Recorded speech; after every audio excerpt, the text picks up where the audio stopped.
Բարձր սիրելի հայրենակիցներ, եթերում կրկին քաղաքական խաչմերուկն է եւ այսօր մեր հյուրն է Ամերիկայի Միացյալ Նահանգներից Էդուարդ Էնֆիաջյանը, որին ձեզանից շատերը շատ լավ ճանաչում եք, Արցախյան ազատամարտի առաջին մասնակիցներից է։ Բարձր պարոն Էնֆիաջյան։ Բարև, շնորհակալություն հրավերքի համար։ Այսօր պարոն Էնֆիաջյան զրուցելու ենք այն մասին, թե ինչ է կատարվում մեր տարածաշրջանում, այսինքն Հայաստանի շուրջ։ Բավականին բարդ է իրավիճակը, բնականաբար ամբողջ աշխարհում է իրավիճակը բարդ, բայց մեզ ամենակարևորը հուզող հարցը Հայաստանի շուրջ տեղի ունեցող process-ներն են։ Արդյոք դուք հետևում եք, թե ինչ է տեղի ունենում Իրանի շուրջ, ինչ է տեղի ունենում Սիրիայի շուրջ եւ ընդհանրապես ամբողջ աշխարհում, բայց երևի թե սկսենք Իրանից։ Իրանի շուրջ ընդհանրապես ինչ խոսակցություններ կան Ամերիկայի Միացյալ Նահանգներում եւ ինչ սպասել մոտակա օրերին կամ շաբաթների ընթացքում։ Սա մեծ բազմածավալ հարց բացատրեցիք եւ դայելով վերջի 4-5 օրվա իրադարձություններին, Թուրքիայի Հանրապետությունում տիրող իրավիճակին, Թուրքիային էլ կան Էրդողանի հայտարարությունը Իսրայել պետության նկատմամբ պաշտոնական եւ արդեն երկրորդ օրը իսրայելական ռազմաօդային ուժերը ոչնչացնում են Սիրիայի տարածքում գտնվող ռազմակայանները, որոնք իբր թե պետք է անցնեին Թուրքիան եւ այնտեղ թուրքական պրոքսի զորքերն են տեղակայված։ Իսրայելը խփում է եւ Էրդողանը ձեն չի հանում։ Ոչինչ չլսեցինք Էրդողանից, դա վտանգ է իր մեջ պարունակում։ Ամերիկան ռազմաօդային ուժեր է տեղափոխել բավական հեռավոր Հնդկական օվկիանոսում ռազմաբազա եւ մեծ աղմուկով է դա արել հայտարարություններով, մամուլով եւ այլ, դա նշանակում է ծանր, այսպես ասած, հրետանին է մոտենում տարածաշրջանին եւ մեր տարածաշրջանի վրա ցունամի է մոտենում եւ մեր մոտ է այդ բանալին դա Արցախն ու Սյունիքն է պայթեցնելու Հայաստանից է, բայց մեկ ասեմ ինքս ինձ ասում կարող ես Արմագեդոն բառը Հայաստանից է դուրս եկե մեր մոտ որ սխալ լուծում տան համաշխարհային ուժերը, հա, ամբողջ աշխարհը կայրվի։ Մեր մոտ չի կարելի սխալ լուծում տալ։ Իսկ միջև այսօրը սխալ լուծում է տրվել։ Մեր մոտ դրա համար է այսպես բան կատարվում։ Խոսքս վերաբերում է Արցախին։ Դա սխալ լուծում է, եթե Ռուսաստանի Դաշնությունում եւ Ադրբեջանի եւ Թուրքիայի հարաբերությունում եւ Իսրայելում կան ուժեր, որոնք գտնում են, որ սա է ճիշտ լուծումը, խնդրեմ արդյունքները թող վայելեն։ Հա, դա ոչ մեկին ձեռ չէր տալիս։ Այսինքն Արցախյան երկրորդ պատերազմի արդյունքով մենք ունեցանք Ուկրաինա եւ հիմա նույն իրավիճակն է մոտավորապես։ Ամենտեղ արունահեղություն է սկսում, Աֆղանստանը արունահեղություն սկսում, Թալիբանը հայտարարում է, որ այսօր եկուց Թաջիկստանը մտնելու, Պակիստանում խռովություններ, ընդեղ խռովություններ, Թուրքիայի Հանրապետության տարածքում խռովություններ, Սիրիայում ալավիների սիստեմատիկ ոչնչացում եւ քրիստոնյաների այդ ամեն ինչը խոսում է նրա մասին, որ տարածաշրջանում լուծումներ են տալու, գծեր են նոր լինելու եւ հիմա կուզենայի մի կարևոր հարցի անդրադառնալ, եթե թույլ կտաք, երկար չեմ վերցնի ձեզանից ժամանակ, ես մեր ժողովրդին ուզում եմ կոչ անեմ։ Հարգելի հայ ժողովուրդ, ով կլսի ինձ։ Մեր մեջ հիմա քարոզում են ատելություն միմյանց նկատմամբ։ Մեր մեջ փորձում են խռովություններ մտցնել, տարբեր տեսակի քաղաքական, արտաքաղաքական, կրոնական կամ ոչ կրոնական շրջանակներ, բոլոր տեսակի մակարդակներում կնկատեք, կլսեք ամենուր խռովություններ են մտցնում մեր փոխադարձ միմյանց հանդեպ խռովություններ են մտցնում, ընդհանուր միջև ընտանեկան հարաբերությունների մակարդակ։ Այդ խռովությունները հասել են շատերի խոհանոցներ, տներ, խոսակցությունների առարկաներ են, տան մեջ խռովությունների առարկաներ են, քույրը եղբոր հետ, եղբայրը եղբայրի հետ, հայրը զավակի հետ, զավակը օրեր, այսպես բաներ են անում, որ մենք ավելի թույլ լինենք ցունամիի ժամանակ եւ մեզ թույլատրում են նախապես, որ հարվածի դեպքում որևէ տեսակ դիմադրություն չլինի, որ եւ ոչ մի հայր է խոսածը էակ չմնա Հայաստանում։ Դրա համար են սա անում։ Հիմա խնդրում եմ պետք է ոչ թե ատելություն քարոզվի, այլ սեր։ Պետք է հասկանանք, որ մենք մի ընտանիք ենք ամբողջ ազգով։ Թշնամին սպանելուց չի հարցնելու, որ կուսակցությունից ես եղել, որ եկեղեցի ես գնացել։ Հայերեն ես խոսում, սպանելու եմ։ Դա է պայմանը։ Հայերեն ես մտածում, սպանելու եմ։ Հայկական ավանդույթներ ես ուզում պահես, սպանելու եմ։ Հայերեն դպրոց ես ուզում բացել, փակելու եմ։ Այդ վիճակն է։ Հիշեք Ցիցիանովի արշավանքը Էջմիածին։ Եվ այս կոչով եմ ես ուզում դիմեմ, մի քիչ վերանայեք ձեր մոտեցումները, մի հատ էլ ստուգեք իմ ասածները, մի հատ էլ նայեք ինչա կատարվում, մեզ թուլացնում են բազմակողմանի, այդ թվում ամենակարևորը հակառակորդ պետությունների, պետության, ինչ ուզում եք անվանեք, իր համար դա շատ կարևոր նշանակություն ունի իմանալով մեր ազգի ներքին ուժերի մասին քաչ տեղյակ լինելով։ Դա շատ գործակալներ ունի մեր ազգի մեջ։ Տարբեր տեսակի մարդիկ մեր ազգի ամեն ինչը իրանց պատմում են, իր գումարի դիմաց, մեծ գումարների, դա հասկանալով մեկը պետք է քարոզենք սեր։ Մենք պետք է իրար թև բռնենք, մենք մեր ազգին պետք է նայենք որպես մի ընտանիք, մենք էլ այդ ընտանիքի զավակն ենք։ Այդ ձևի է պետք նայել եւ ամեն անգամ քայլ անելուց հիշեք, որ ինչի համար եք անում։ Պարոն Էմիրյան, ես Բավականություն ձեզ դրա հետ համար կներեք։ ամբողջովին համաձայն եմ ձեզ հետ։ Ուղղակի այդ սպանվելու պահը մենք ունենք այսօր հայկական պետականություն, հայկական բանակ եւ բոլորս պետք է կայնենք հայկական բանակի եւ հայկական պետականության կողքին առանց քաղաքական որևիցե կողմնորոշման եւ կրոնական կողմնորոշման։ Ես կարծում եմ, եթե մենք բոլորս ամուր կանգնենք մեր պետության կողքին, մեր բանակի կողքին, մեր պետությունների նույնիսկ այսպես ասեմ ավելի ճիշտ կլինի, ոչ մի վտանգ էլ մեզ չի սպառնա եւ նույնիսկ թշնամին էլ կարող է չհամարձակվի ներխուժել մեր երկիր։ Ինչքան էլ ամուր ցունամիներ լինեն մեր կողքը, եթե մենք ամուր մնանք մեր հողի վրա, ամուր մնանք մեր պետության եւ բանակի կողքին, ես կարծում եմ, որ հնարավոր է մենք խուսափենք այդ արհավիրքները։ Միանշանակ ճիշտ եք ասում։ Ես կարող եմ ձեզ հիշեցնել 1990-91 թվերը, ամենածանրներից մեկն էին, երբ հոսանք հազրկվեց Հայաստանը, երբ կազազրկվեց, ջուր չկար, լույս չկար, էս չկար, հեռախոսները անջատվեցին, տրոլեյբուսները գնում էին լիքը մարդկանցով հոսանքը անջատում էին եւ մարդիկ ոտքով շարունակում էին իրենց ճանապարհը, գիշերներ, ձմեռներ, այնքան կանայք տարիքով մարդիկ, տղամարդիկ ընկան ոտներ այդ կոնքի ոսկորները ջարդեցին եւ 3-4-5 ամսում մահացան տեղաշորների մեջ։ Սարսափելի մեծ, բայց մենք անցանք այդ ժամանակը, որովհետեւ իրար թև բռնեցին։ Ես հիշում եմ մասիվ գնացող ճանապարհի վրա, որ տրոլեյբուսները կանգնած էին լինում, ամեն ավտո մեքենա, որ շարժում էր վերև, բացում էր կողքի լուսամուտը, ասում էր քանաքեռ եմ գնում, Զեյթուն եմ գնում, Հասիվ եմ գնում, Ավան եմ գնում, մարդկանց նստացնում էին տանում էին փողոցում, անծանոթ մարդիկ անծանոթ մարդկանց այդտենց հարաբերություններ ունեինք եւ այդ հարաբերությունները դարձան մեր հաջողությունների գրավականը, ոչ թե սրա կամ նրա լավ վերաբերմունքն ու հարաբերությունը մոտեցումը մեր ազգի հանդեպ։ Մենք իրար պետք է սիրենք, որ մեզ սիրեն, ուրիշ ձև չի լինելու։ Եթե մենք ինչքան շատ մեզ իրար չսիրենք, ինչքան շատ մենք փողի համար իրար հանդեպ տեսնանանք, այդ աստիճանի, Բայց որ 2000, հաստատ պարոն 3000 դոլարի Էմիրյան, այս վերջին տարիների ընթացքում մոտավորապես 8, 10, 8 թե Հայաստանում, թե Վրաստանում բավականին լուրջ ձևի հասարակությանը պառակտում է տեղի ունեցել, ցավոք սրտի։ Հիմա պետք է հակառակ process-ը սկսվի, որպեսզի միանշանակ հասարակությունը սկսի իրար սիրել, իրար պաշտպանել եւ համախմբվել։ ով որ սեր կքարոզի ձեր մեջ հիմա հայ ժողովուրդ, իմ մասին էլա խոսքը, ով որ սեր կքարոզի, նշանակում է ուզում է այս ժողովուրդը ուժեղ լինի։ Հիմա մանավանդ, հիմա ատելություն քարոզել չի կարելի։ Պատերազմա մոտենում շատ մեծ։ Տենց պատերազմ մենք չենք Պարոն տեսել։ Էմիրյան, իսկ ինչ են խոսում ձեր մոտ Իրանի մասով։ Հնարավոր է այդ պատերազմը իրոք։ Ամեն ինչ էլի եմ ասում, պարոն Այվազյան,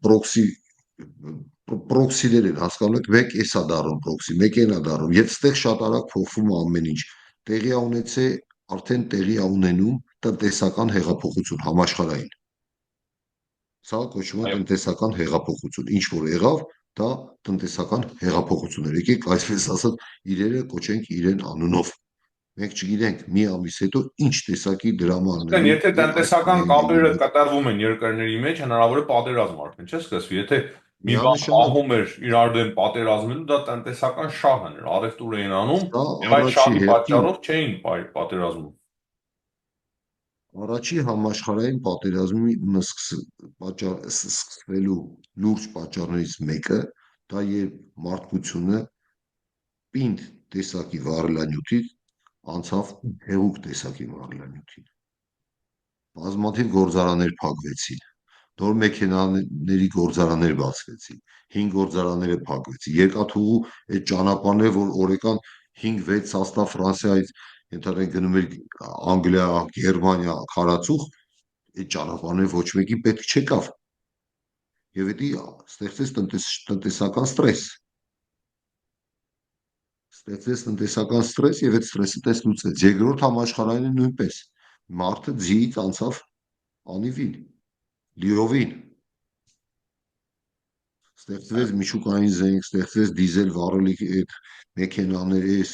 շատ բաներ եղավ այդ պատերազմից հետո պրոգրեսիվ։ Օդագնացությունը շատ ուժեղ զարգացավ։ Տենց էլ է պետք նայել այդ պատերազմին։ Դա էլ է եղել։ Սակայն մենք եղել ենք մարդկային զոհաբերություն անող պետության շարքերում։ Մենք ցեղասպանությունից մազապուրծ եղած երիտասարդները, երեխաները, որոնք մեկը Սասունից էր փախել հայկական սովետական սոցիալիստական հանրապետություն, մեկը Մուշից էր փախել Վրաստանի սոցիալիստական հանրապետություն։ Այդ սաղ իրանց երեխեքով բանով տարան 41-45 արեցին։ Դա պետք է հաշվի առնել եւ փորձել չխառնվել նման ավանտյուրիստ պատերազմների մեջ, նման մեծ, որտեղ մարդկային այդ քանակությամբ մարդկային զոհաբերություններ անհասկանալի շահերի համար։ Դա եմ ուզում եմ ժողովրդին բացատրեմ եւ հասցնեմ իրան։ Մեկը բոլորը գիտեն, որ Արցախում մարդը զոհվել է եւ մեծ քանակությամբ, մեծ 100 զինվորն է մեծ ինձ համար, ու մնաց հազարներով է։ Մեկը հետաքրքրվել է Ռուսաստանի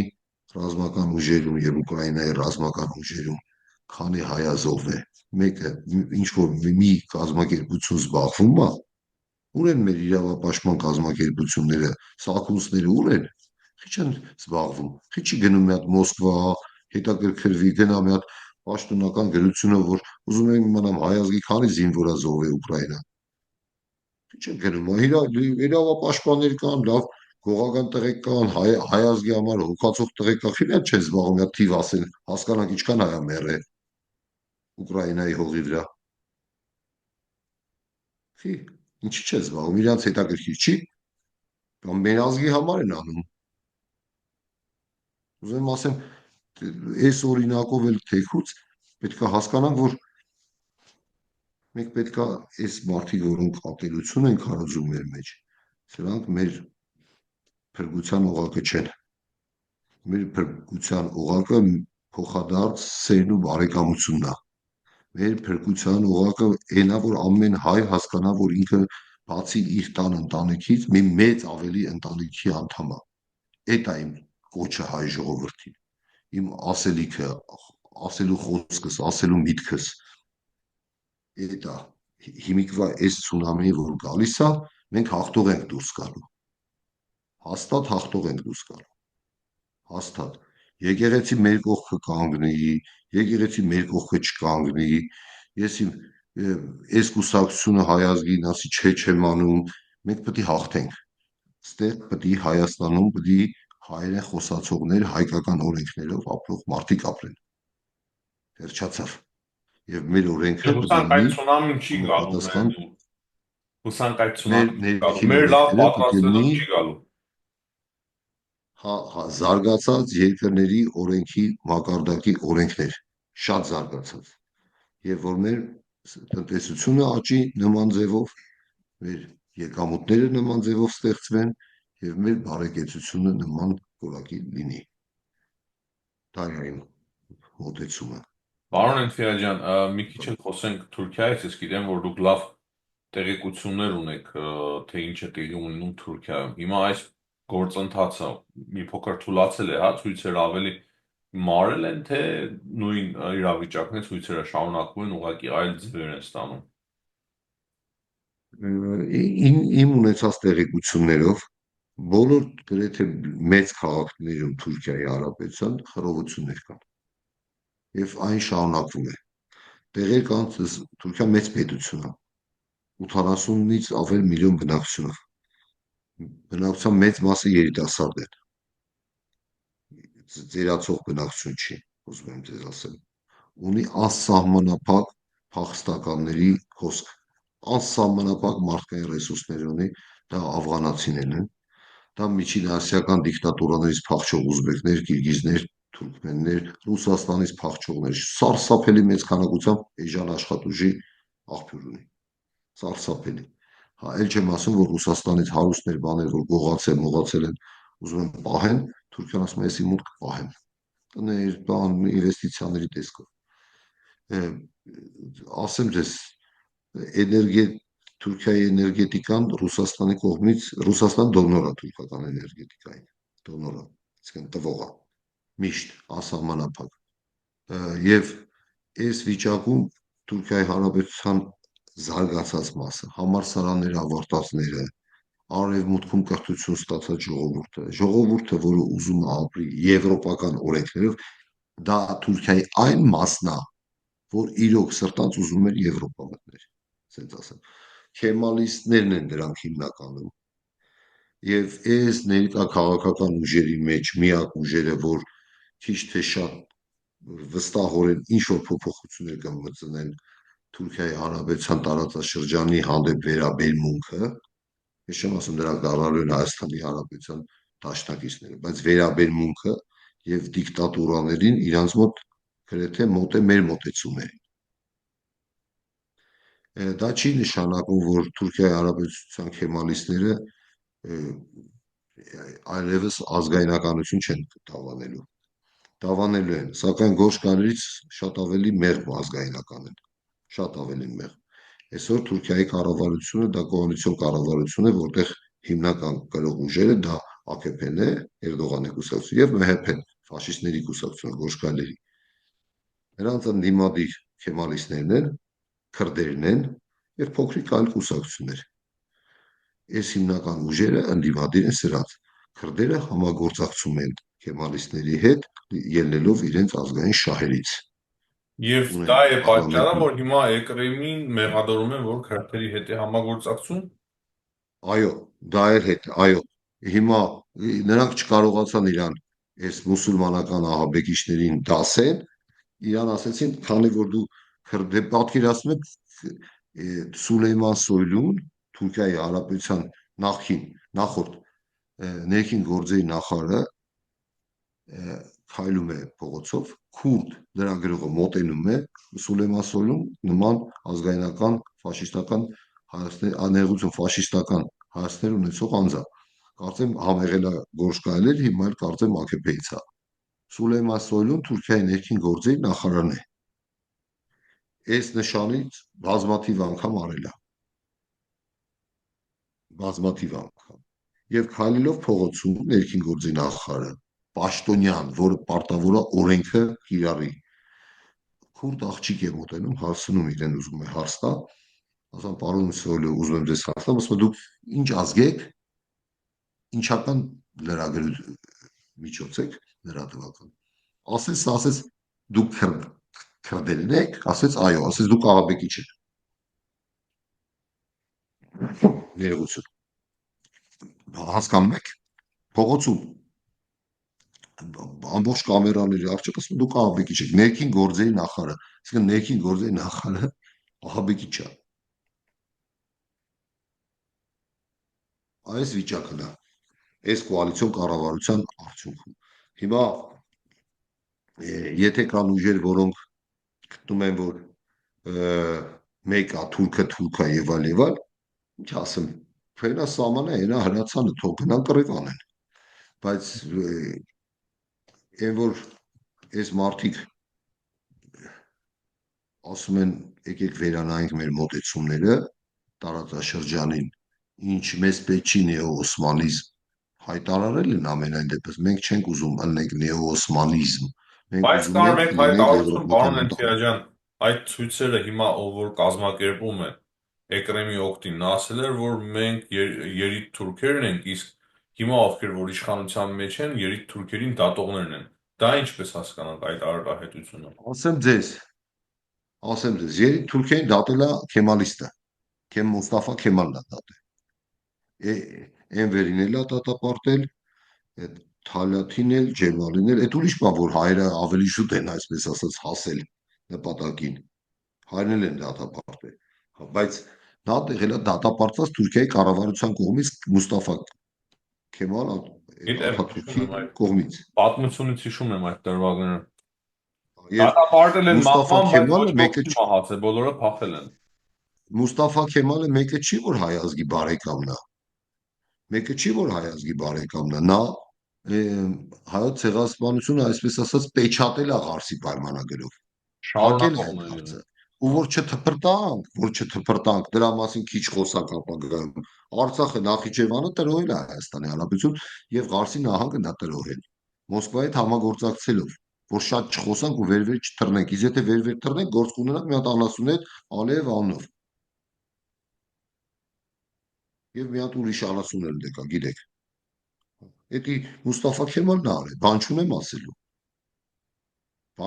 ասելու։ Կամ եթե մենք կռվում ենք հիմա քեմալական Թուրքիայի դեմ, ոչ քեմալական Էրդողանական, կամ եթե մենք Ռուսաստանի դեմ, կամ էլ Ռուսաստանին իբր թե դաշնակից ենք դառնում, ինչ ասում է անում ենք։ Ընտրություն է։ Ես առաջարկում եմ, որ ասում է ծուրը նստենք, դուզը խոսենք։ Գնանք միջազգային դատարան, այլ հարթակներ խոսան։ Չէ, կռիվ ենք անում, դե հնարավորություն տվեք, հավասարվեք, կռիվ անենք։ Չէ, ախպեր, ինչ ունենք կկռվենք, էտա։ Ով կուզի կկռվի, ով կուզի կհանձնվի։ Դեցա պետք խոսալ։ Դե չէ, այսօր Սյունիքը կվերցնեմ, հետո չէ, Գյումրին կվերցնեմ, Արմյանսկի Նարոդնի Ռեսպուբլիկա կդարձնեմ։ Եղել է, չէ՞, դες խոսակցություն Կոլերովի միջև մոդեստ իրանց հովանավոր Նաև փոխելով Թաթարստանի չմնալ Գյումրիի գաղափարն է շուրջը Արմյանսկի Նարոդնի Ռեսպուբլիկա կստեղծենք։ Ասել է, չէ՞ Կոլերովը։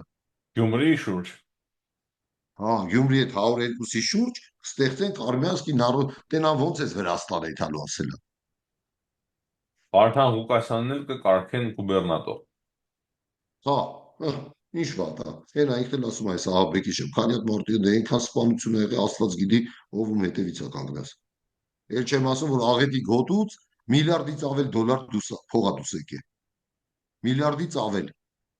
դուրս ա եկե այլ երկրներ, այլ պետություններ։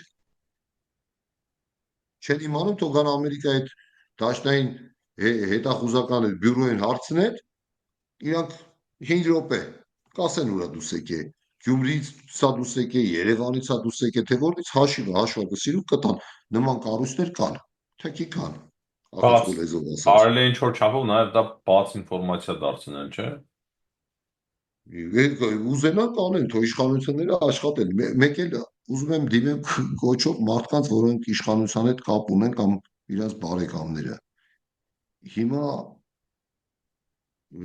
Սիրիայում այս դեպքերը տեղի ունեցան։ Արցախում ունենք այսքան մարդ։ Ժամանակն է, որ բոլոր Հայաստանի Հանրապետությունը ներկայացնող ուժերը իշխանական, ոչ իշխանական, Եվրոմիությանը խնդրեն լավ կամ վարկ, կամ լավ պայմաններով փող, կամ գրանտ Արցախից եկածներին արժանի բնակավայրեր ստեղծել, Արցախի եկածներին աշխատատեղել մեզ օգնեն թող ստեղծել, մեր մոտ իրանց ներդրած փողը կյանքում չի կորի, կյանքում Հայաստանից դուրս չի գա այս փողը։ Թողան իրան ձեռով սարքեն, գործարաններ սարքեն, IT տեղեր, ուսումնական կենտրոններ, այս երեխեքին գործի դնենք, սրանց հարցը լուծենք ու արագ կերպով Սիրիայից հայերին փախցնենք ստեղ։ Եվ խնդրենք Եվրոպա, եթե Թուրքիային կտա, Էրդողանին կտա, որ 5 միլիոն մուսուլման պահի իր հողին, մեզ չի տա գոնե մի կես միլիոն հայ պահենք մեր հողի վրա, փախստական Սիրիայից եւ Արցախից։ Միջայլոց Լիբանանում էլ հանգիստ է, Լիբանանում էլ հայկան թաղամասերի Լիբանանից վրա կրակել լավ են։ տներ տանք քիչ են գա Երևան, լավ աշխատավարձ 500, 700, 600 դոլար աշխատավարձ տանք Երևանում Չեն գա Բեյրութից, թող գան Հայաստան, լավ տուն տանք, 30 տարով ամիսը $200 վարկ թող փագեն, թող փողը տան, Կարծում եմ առաջինը անեն։ բնակարանների հարցը պետք է լուծվի։ Էդի կարելի է։ Ներսա։ Ես պարզապես դիմում եմ Հայաստանի իշխանությունների հետ կապ ունեցողներին, բարեկամ ունեք նախարարությունում, թևերից քաշեք, ասեք, թող սրանով մեկը զբաղվի, ասեք ժողովրդին մեղ կա, Արցախից 100-ից 120 հազարից ավել մարդ ունենք փախած, եկեք այս մարդկանց տեղավորենք շատ արագ, չի կարելի, անգամ իմ մոտ արցախցի կա, մի փոքր, դե ես փոքր տեղ ունեմ, դել արցախցի կա, Ձեր տանը մեջ չէ Հայաստանում։ հա, ինչ անենք, եւ ուզում եմ ասեմ, խնդրում եմ, ով կառավարության հետ կապ ունի, ասեք, որ զբաղվեն սրա այս մարդկանց հարցով, թող փող բերեն, թող գնան փող բերեն։ Հասկանում եմ, թալանել են, էս են արել, նայեք, ստուգեք, այս մարդը ունեցել է իշխանավորի հետ կապ, ու ես հասկանում եմ, պետք չի տալ նրան, ով Արցախում 10-15 հազար դոլար ամիսը փող է տուն տարել։ Ես դա լրիվ հասկանում եմ, բայց ընդ մարդիկ կան, զինվորականներ կան, որոնք 4-500 դոլարով իրենց կյանքը միշտ ամեն օր ռիսկի են ենթարկել եւ ծառայել են։ Այդ մարդկանց է պետք ապահովել, սրանց երեխեքին է պետք ապահովել, էսի, անպայման թող զբաղվեն, թող Եվրոպայից փող ուզեն, Ամերիկայից փող ուզեն, կլինեն ինստիտուտներ, մեխանիզմներ, որ այդ փողը տան։ Նաև այդ Այսքան մարդկանց հետ պետք սիրում է եք, ճիշտ այսքան աշխատել, սիրում եք մեր ազգը, պարոն մեկը Անդրեասյան։ էսա խոսում, մեկը այնա խոսում, փողը բերել է պետք, արագ փող է պետք բերել, արցախցիների հարցը կլուծի հիմա փողը, այս մարդկանց արժանի ամրուստ է պետք ստեղծել։ Էս էլ կլինի մեր ժողովրդի մեջ սերի արտացման քայլ, ատելության մթնոլորտի թուլացում։ Պատկերացրեք նորմալ բնակավայրեր ունենային, շենքեր ունենային, այս արցախցիները ցեն գործ ման գալ, էս անել, այն անել, իրանց համար ինտեգրվելը ինչա, հա հասկանում եմ, հիմա օկուպացված է հայրենիքը։ Չի նշանակում, որ իրանց մտի փողոցում Վանի 18 իմ տատիկն է պատում 16 թվին Երևանի փողոցներում Վանի սոված երեխեք են եղել, որբեր։ Ամբողջ Երևանի փողոցով Վանից սովածներ են եղել։ Սենց բան եք ուզում Երևանում նորից տեսնել։ Ինչ է նշանակում։ Կռիվ են անում, իրան միս են ուտում։ Գնացեք դիմադիր եք, ելեք գնացեք Եվրոխորհրդի հրասենյակների դռները ծեծեք, թերթեր կանչեք, CNN կանչեք, ասեք, ստե հումանիտար աղետ է։ Մեր երկիրը հումանիտար աղետի մեջ է։ Մենք ունենք փախստական 120 հազար հայրենա, զուրկ ժողովուրդ։ Խլել են այս մարդկանց հայրենիքը իրանց ձեռից։ Այս մարդկանց տեղավորելա պետք, նորմալ ընդունելա պետք։ Այսինքն Կներեք տալիս նրանցից եմ։ մեծ մասը, պարոն Էնֆիաջյան, ձեր տեղեկություններով այնուամենայնիվ նորմալ չի տեղավորված։ Խնդիրներ կան։ Իհարկե, իհարկե։ Չի, ես չեմ ասում, ես հասկանում եմ, շատ պատճառներ կա, երկիր, սենց ասեմ, Հոլանդիա չի, ոչ էլ Լեհաստանը, կոռուպացված, ամենտեղ սաբոտաժներ, հասկանում եմ, ամեն ինչ հասկանում, ուրեմն դիմեք, ասեք աղետի գոտի, թող ֆրանսիացի մասնագետները գան, լավ մասնագետներ ունեն, որոնք այդ գործերով զբաղվել են, Աֆրիկայից են փախել եկել, Ֆրանսիա տեղավորել են, դեից են փախել եկել, Ֆրանսիա տեղավորել են, մեր ազգի մարդիկ են, մեր արունն են, մեր ջուրն են, մեր հոգին են, ո՞նց կարելի է, ասես թողել, այս մեկը այն միտինգին ա գնում, այն մեկը այն միտինգին, այնի նրա հետ չի խոսում, այնի նրա Եվ հետ չի խոսում, տարբեր քաղաքական ուժեր արցախցիների մեջ էլ է ուղղակի այդ խռովություն մարդկանց մտցրել, շահարկում են այդ մարդկանց հնդրով։ արցախցիների մեջ էլ են խռովություններ մտցրել, ամեն տեղից մեր ժողովրդին թուլացնում են ատելությունով, ատելության մթնոլորտի, այսպես ասած խտացումով, մեր ժողովրդին ավելի են թուլացնում, որ այդ փոթորիկը որ գալը մեզի սրբի եւ տանի։ Իսկ եթե Ցույցեր են իրար ձեռ բռնենք, կազմակերպում, օգտվում են այդ ամենով, փաստացի, տարբեր քաղաքական ուժեր։ այսինքն կան ուժեր, որ թերթերի փող են տալի, հերոստատեսությունների փող են տալի, որ այս մթնոլորտը մեծանա։ Թող չտվին, որ մի հատ դպրոց սարքենք, մի հատ ուսումնարան սարքենք, ներկարարներ արտադրենք, երակցողներ արտադրենք եւ այլ, բանկաբույժներ եւ այլ, Պարոն հասկանում եք, Էլֆիաջան, իրանք դուրս չեղավ։ դուք մասամբ անդրադարձաք նաև Գյումրիում տեղի ունեցած ընտրություններին շատ թեթև, բայց եթե ավելի մանրամասն խոսենք այս հարցից, ինչ որ տեղի ունեցավ Գյումրիում, դա ձեզ ինչ է հուշում, ինչ է սա նշանակում։ Դա ինձ հուշում է մի բան, այդ ֆաշիստական, հակահայկական, սովետական, կոմունիստական զառազան, կներեք տենց էլ ասեմ, դուրս չի եկել մեր ազգից։ Միջև այդ զառազան դուրս չգա, այդ Ռայկոմի քարտուղարա խառը, այդ կոմերցիոնա խառը, այդ ակտիվիստ, ոչ ակտիվիստ, պասիվիստ, պեսիմիստ, պասիվիստ, ակտիվիստ, այդ զառազան միջև դուրս չգա, միշտ այս բաներ են լինելու։ Ունեցել ենք մի նման սրիկա հայկական բանակի այդ բաներն է, էշելոններն է փչացրել, պահեստներն է վառել, հացի ամբարներ է վառել, անունը Ղուկաս Ղուկասյանը, մի հատ շրջկենտրոն կա Գյումրից 40 կիլոմետր դեպի արևմուտք, Ղուկասյաններին ասում, Աշոցքը, հայկական անուն Աշոցքը փոխել են սրիկայի անունով։ Ինչ ասեմ, եթե մեկը Բաքու քաղաքում 1919 թվին կարծեմ կանգնի ասի, եթե պետք լինի համաշխարհային հեղափոխության զոհասեղանին դնեմ ամբողջ հայ ազգը, ես պատրաստ եմ հանուն համաշխարհային հեղափոխության, ես դա պատրաստ եմ անեմ, եթե դրանց ժառանգորդները, դրանց սրբություն համարողները այսօր դեռ Հայաստանում ինչ որ ֆինանսական աղբյուրներ եւ միջոցներ ունեն, նշանակում է Հայաստանում բանտերում այն մարդիկ չեն նստած։ Դա ես կարող եմ ասել։ Շատ շնորհակալ ենք, պարոն Էլֆիաջան, այսօրվա զրույցի։ Նմանապես հարազատ, Հաջողություն։ նմանապես։ Շնորհակալություն։